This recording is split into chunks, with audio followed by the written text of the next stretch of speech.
দেওবাৰৰ পৰা আমি ধান সিঁচাৰ কাম আৰম্ভ কৰিম। গতিকে 20-25 দিনৰ ভিতৰত আমাৰ কঠীয়া ৰুব পৰাকৈ প্ৰস্তুত হৈ যাব।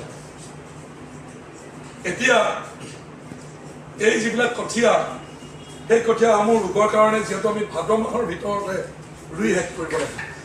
অসমীয়া এষাৰ কথাই আছে যে প্ৰতিষ্ঠান, সেইটোৱে হ'লগে ONGC।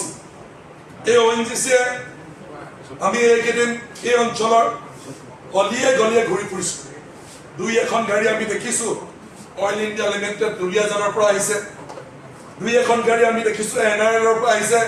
ইয়াতে আহি পেলাই তেওঁলোকৰ মেডিকেল টিম ঘূৰি ফুৰিছে, কিন্তু ONGCৰ কোনো এক্টিভিটি এই পৰ্যন্ত কিন্তু আমি বানপীড়িত হৈ থৈ গ'ল।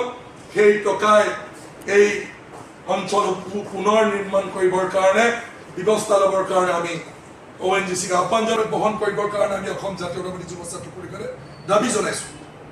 কাৰণ সেই 1 লাখ টকা দিলেহে তেওঁলোকৰ ল'ৰা ছোৱালী কাৰ কিমান ক্ষতি হ'ল সেই অনুপাতে তেওঁলোকক আমি ব্যৱসায়ী প্ৰতিষ্ঠানবিলাকৰ বা যাৰ যিমান ক্ষতি হ'ল তাৰ 50% ক্ষতিপূৰণ আমি ৰাজ্য চৰকাৰক প্ৰদান কৰিবৰ কাৰণে অসম জাতীয়তাবাদী যুৱ ছাত্ৰ পৰিষদে দাবী জনাইছোঁ। আন দুটামান বিষয় যে কেন্দ্ৰীয় চৰকাৰে এই পৰ্যন্ত মৌনতা অৱলম্বন কৰি আছে।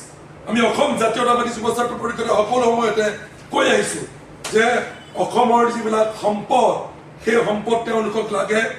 নিৰ্বাচনৰ সময়ত তেওঁলোকক ভোট লাগে, কিন্তু তেওঁলোকে এই সময়ত যেতিয়া সমস্যাসমূহ আহে সেই সমস্যা সমাধান কৰিবৰ কাৰণে নাহে।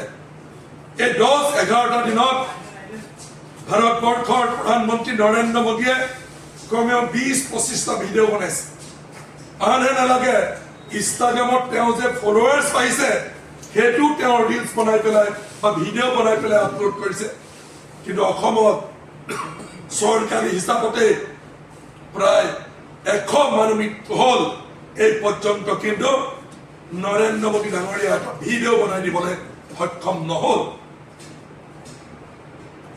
যিজন প্ৰধানমন্ত্ৰীয়ে নিৰ্বাচনৰ সময়ত দুদিনৰ মূৰে মূৰে ইয়ালৈ আহিছিল, এই বিজেপি চৰকাৰৰ মন্ত্ৰী মহাপুৰুষ শ্ৰীমন্ত শংকৰদেৱৰ পিছতে অসমীয়া জাতিটোৰ কাৰণে আটাইতকৈ বেছি অৱদান থকা ব্যক্তিগৰাকী যেন নৰেন্দ্ৰ মোদী ভাৰতবৰ্ষৰ প্ৰধানমন্ত্ৰী, তেনে এক আচৰণ তেওঁ দেখুৱায়।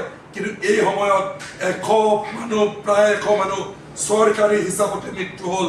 এতিয়াও 200-300 মান সন্ধানহীন হৈ আছে।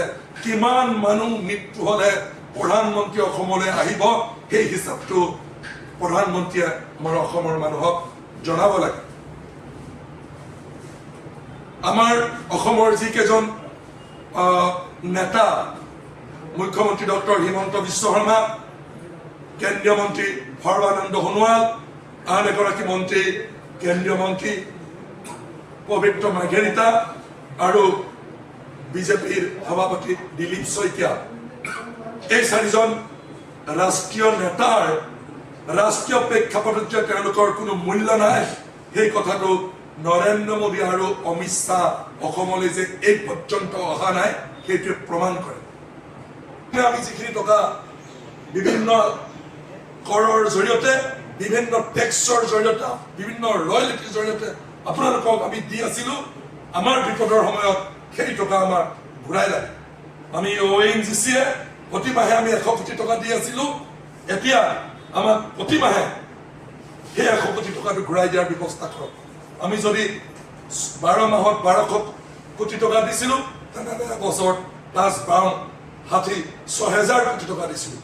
তেনেহ'লে এই 6000 কোটি টকাটো আমাক আকৌ পুনৰ ঘূৰাই দিয়ক। কাৰণ এই 6000 কোটি টকাই আমি ধ্বংসস্তূপত পৰিণত হোৱা আমাৰ যিবিলাক গাঁও, নেপালী খুটিয়ে হওক, আমাৰ নিমাই জানে হওক, আমাৰ নিমাই জানে হওক, আমাৰ বেতবাৰীয়ে হওক, আমাৰ দিচাংপানীয়ে হওক, এই যিবিলাক অঞ্চল, এই অঞ্চলবিলাক আমি আকৌ পুনৰ গঢ়ি তুলিব লাগিব। আমি পুনৰ কৈছোঁ, আপোনালোকৰ পৰা আমি বিখ্যাত জনাই আপোনালোকক ইমান দিনে আমি যিখিনি টকা বিভিন্ন কৰৰ জৰিয়তে বিভিন্ন সময়ত জমা ৰাখিছিলোঁ, সেই টকাখিনি আমাক ঘূৰাই দিয়াৰ ব্যৱস্থা কৰক। এই টকা নৰেন্দ্ৰ মোদী ডাঙৰীয়াই যি তেওঁ গুটি ধান বিকি তেওঁৰ দৰমহাৰ পৰা আমাক দিব নালাগে। এই টকা ডক্টৰ হিমন্ত বিশ্ব শৰ্মাৰ তেওঁৰ দৰমহাৰ পৰা আমাক দিব নালাগে। এই টকা ইমান দিনে আমি শিৱসাগৰৰ মানুহে তেজত পানী কৰি যিবিলাক ৰয়েলিটি দিছিলোঁ, আমাৰ বহুতৰ ONGCৰ নামত আমাৰ বহু সময়ত আমাৰ মাটি বাৰী গৈছে, ONGCৰ নামত আমাৰ বহু আমাৰ সম্পত্তি গৈছে, ONGCৰ নামত পলিউশ্যনৰ নামত বহুতে আমাৰ স্বাস্থ্য গৈছে। গতিকে এই সময়ত আমাৰ বিপদ হৈছে, আমাক আমাৰ পইচা ঘূৰাই দিব ব্যৱস্থা।